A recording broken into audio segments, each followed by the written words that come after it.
Ingoma isiko lamaNdebele lokukhulisa umntwana omsana. Leli siko eMandebeleni liphethwa qobe ngemva kweminyaka emithathu.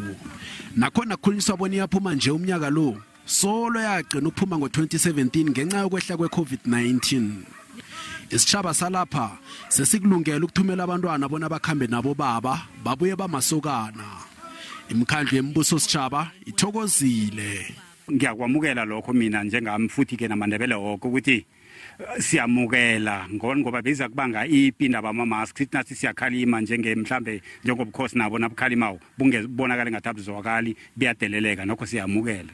We don't know exactly what we are going to do with the mask going to the Asian school, but the message came at the right time. So we are much more relieved about the message from the president. We are happy, I can say that. Abanye bomma bawiselako abanjengomumu eKetsane bathi sebakulinde ngamehla bomvu kwembathi imlinga kobe bayokugida igwabo.